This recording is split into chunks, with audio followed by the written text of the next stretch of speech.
So what's up mga lods? So kani nga medyo mauna ni ang pasubida gikan sa Kanumantan Pulse. So man ni diri ra nimo ma-experience ang 400 katikang mga lods. Grabe ka taas ng tanan mga lods. Ug kamuari dili jud ka magmahay.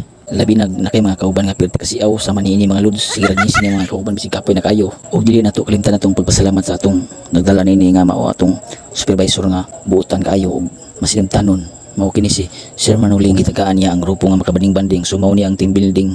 Bisan unsa ka busy sa atong trabaho wala gyud niya kalimti ang atong banding-banding sa matag isa. So mao ni balag kapay, bahala og kargado tag pamaol pagkaugma sa kay importante. Happy. So mao na ni karon. Grabe kayong kalipay sa mga butsukoy sa atong pagtrabaho mga boys. Dili na to kalimtan atong banding-banding sa atong kauban labi na permita busy sa atong trabaho. Kinahanglan tagaan pa nato tayo atong kaugalingon nga makabanding-banding sa atong mga kauban kay para nindot kayo ang team ba. Team GSR, super team GSR ni. So mao ni mga lods, grabe naman kinamangay diri dapita kay grabe kayo bakilid mga guys. Bisan pa man og sige ngisi ning saan ni. Grabe kayo kapoy. Ang usa ko ani kay sige iyap sagdanan kay pila ka nang buo ka ang Nati sa diri naglibog kay yang sansay okay ra pud na si Domincio ri wala pud. So ano ni guys, grabe na bakilira pahuway sa panagsa kay mo grabe ka hangak. Bisig hangak kayo guys sige pug ngisi ning usa ni kaning kasunod. Kay nagbuo na sa bali na guys, trawa. Grabe kayo. Wala ni magdaag container kay container to gidag una kay wani sud. So kani guys, ang uban to na nauna pero ang mga budget to kapawahi pa. Kami diunan lang ni kay grabe.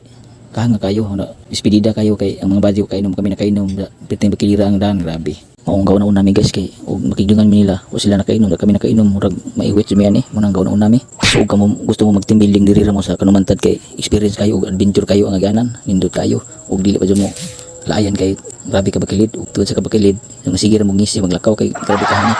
So mo na ni ning kauban o sig ihap sa hagdanan nang kitinin ang kapuya kay di na siya kaginawa kasi ihap sa hagdanan pag isa sig ngisi. So karon na pala kami sa mga baji kay mga citizen ra ba to basin dag gabi na di pagipon maabot kay sa kabakilid. Di ay baliwala ra rin nila lupig kami kay kami manamunan mga hangaka ug sila murag wala minuman pag lamaw pastilan. Pero inanguman na mo ani guys muduong kami sa site kay lagi tanawa na mo ang mga nindot nga lugar dito sa Bohol kay nakalakaw man sulito na mo ang paglakaw karong adlaw kay sa katuig kas arni may tabo. So wala pag limi na human og team building na mo karon nagisgot tapos sila og team building sunod. Grabe guys. So kinsa tong ganahan og team building diri ra mo sa Kanumantad Pulse sa Rice Terraces kay nindot kayo di mo magmahay adventure ba kayo ang mga ganan nindot kayo dili po mo magmahay kay nindot kayo ang liguanan bugnaw kayo. So mao na ni karon niabot kami sa babaw og magdienduyan sa mi kay pangin ug kuso kayo diri hangin nindot kayo ug pisko kayo ang hangin ug ukasan sa nato kay mura magpiti kaigang. Grabe kayo guys. Wala jud mi kansi ani kay gawas ito ng singot to. Grabe guys. So ikuha ra pagtuba kay napadi nabilin di ko no. Basta lang tahan. So mao na to. Salamat sa tanan mga kauban ug salamat sa pag-happy. Ug kayo kalimot sa pag-share ug like. Thank you.